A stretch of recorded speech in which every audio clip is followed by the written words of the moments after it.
Hello friends, आज मैं आप लोगों को मैकेनिक्स की बहुत इम्पॉर्टेंट प्रॉब्लम्स को सॉल्व करने जा रहा हूँ, जिसका टॉपिक है पुली मास सिस्टम।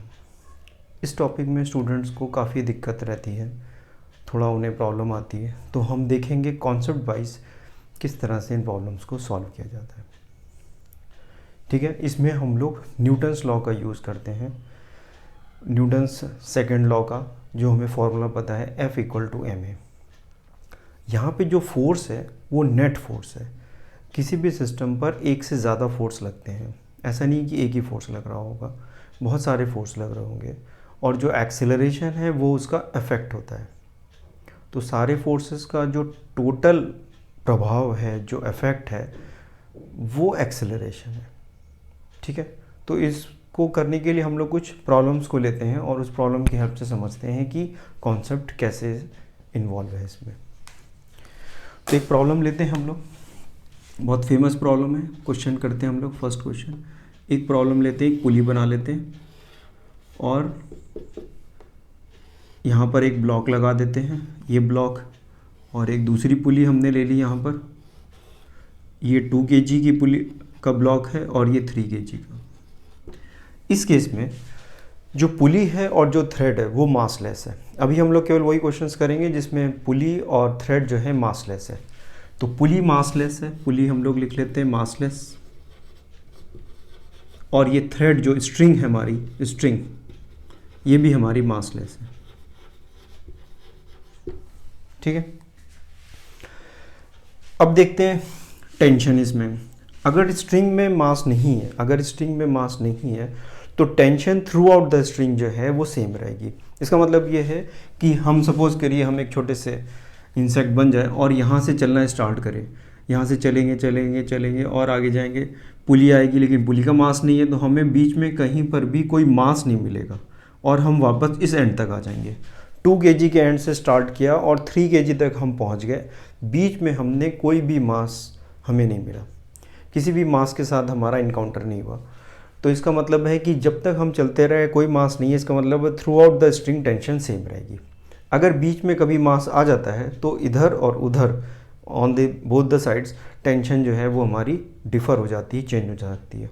इसकी प्रॉब्लम्स हम लोग आगे कभी करेंगे।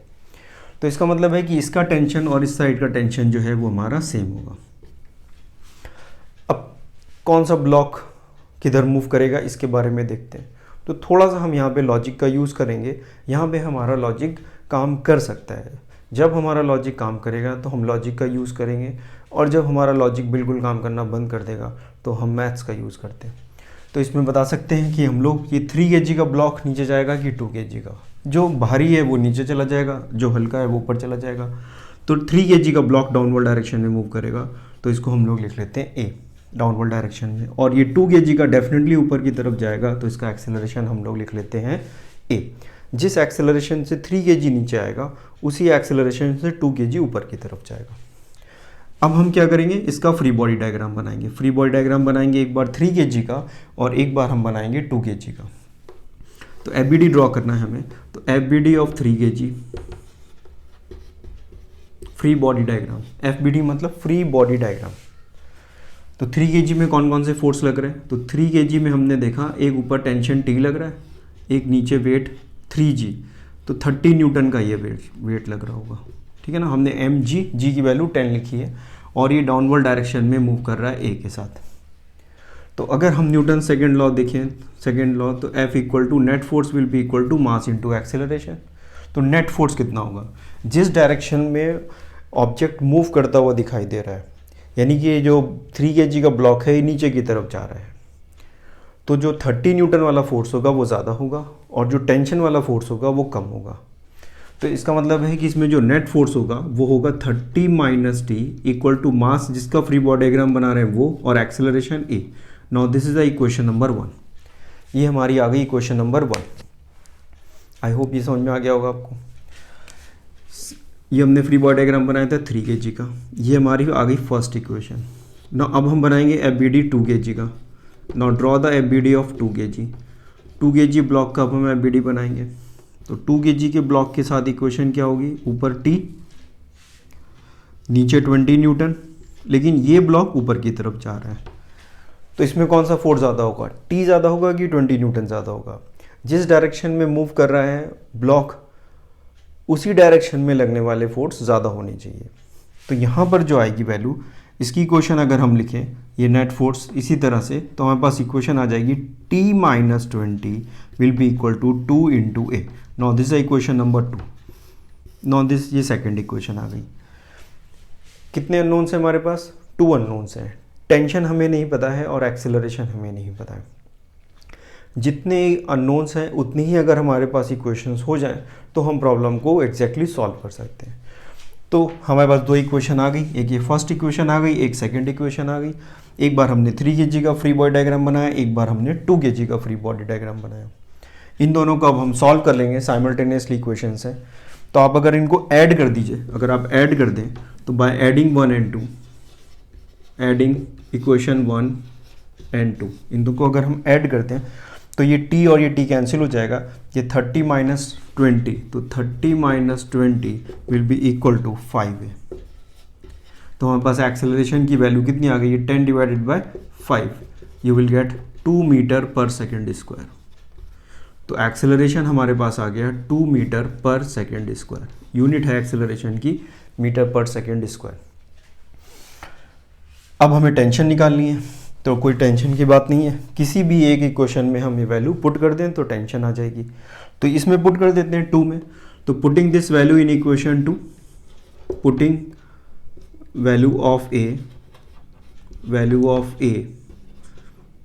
In equation 2। ऐसा नहीं कि 2 मेरा फेवरेट है, आप 1 से भी निकाल सकते थे, कोई दिक्कत नहीं आएगी। तो t will be equal to 20 plus 2a। A की वैल्यू पुट कर देंगे तो ये 20 प्लस 2 इंटू 2, तो यू विल गेट 24 न्यूटन। तो ये इसमें टेंशन आ गई। तो ये हमारे पास क्वेश्चन हो गया, इसका एक्सेलरेशन आ गया 2 मीटर पर सेकेंड स्क्वायर और टेंशन आ गई 24 न्यूटन। तो ये प्रॉब्लम हम लोग ने इस तरह से कर लिया। ये कोई और प्रॉब्लम भी हम लोग करके देखते हैं, थोड़ा सा इसमें चेंज करते हैं और देखते हैं प्रॉब्लम कैसे सॉल्व करेंगे।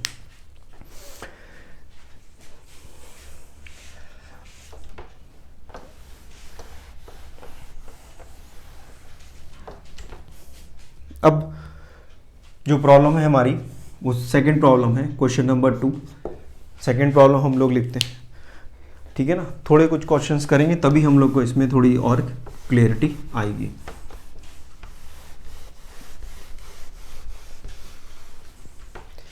इस केस में क्या करेंगे हम लोग, एक टेबल है, टेबल के ऊपर हमने ये और यहाँ पर ये एक 2 kg का ब्लॉक है, सेम वही ब्लॉक, और यही 3 kg का वही ब्लॉक थे हमारे पास, और ये पुली मासलेस,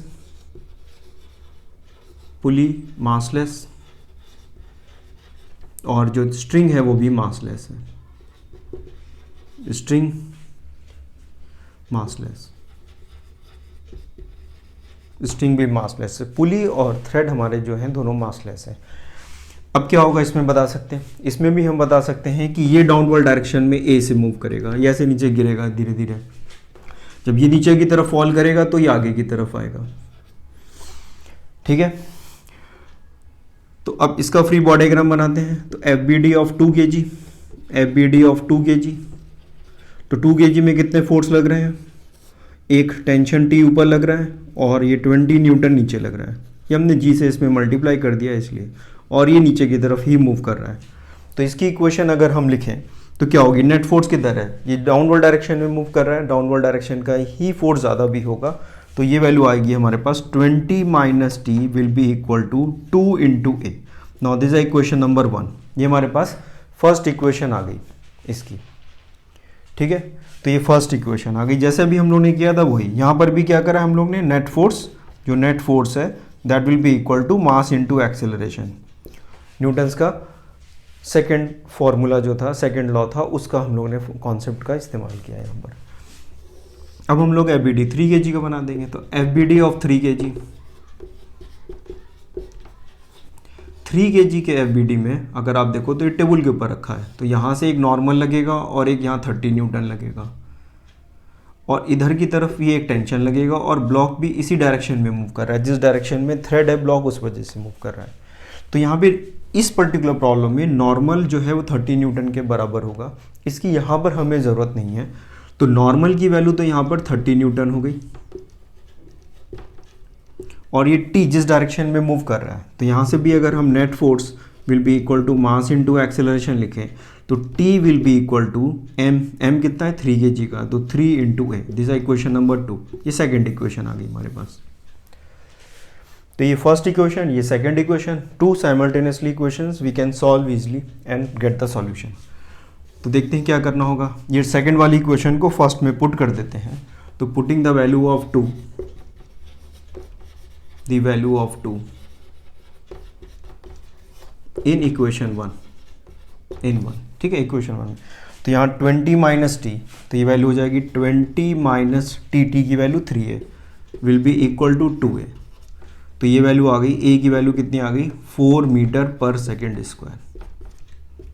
तो यहाँ से हमारे पास एक्सेलरेशन आ गया, और ये एक्सेलरेशन की वैल्यू जो हम सेकेंड इक्वेशन में रखेंगे तो डायरेक्टली हमें दिया जाएगा। So the tension will be equal to 12 Newton.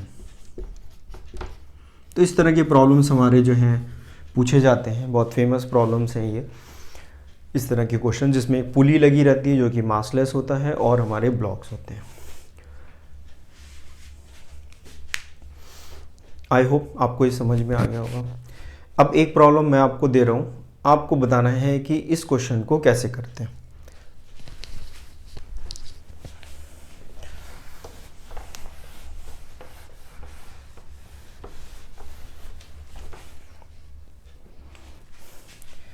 ये क्वेश्चन आपको करना है, ये क्वेश्चन आप करिए और हमें कमेंट बॉक्स में लिख के बताइए कि इसका आंसर क्या होगा। अगर आपको ये समझ में आ गया है तो ये प्रॉब्लम भी आपको हो जानी चाहिए। तो देखते हैं, प्रॉब्लम ये है कि यहाँ पर एक 3 kg का ब्लॉक है, ये पुली, और फिर से ये 2 kg, ठीक है ना, वही 2 kg और वही 3 kg, ठीक है ना, और ये फिक्स है, ये सरफेस हमारा फिक्स्ड है, कुछ मूवमेंट नहीं हो रहा है यहाँ पे। ये पुली हमारी यहाँ से कनेक्ट है, पुली वही मासलेस, पुली मासलेस और स्ट्रिंग भी मासलेस। आपको इसका फाइंड एक्सेलरेशन एंड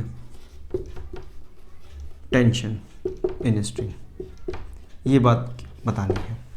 इसको सॉल्व करिए और कमेंट बॉक्स में हमें इसके आंसर भेजिए, और देखते हैं आपने क्या करा है। इसका सॉल्यूशन मैं आपको बाद में बताऊंगा। Thank you.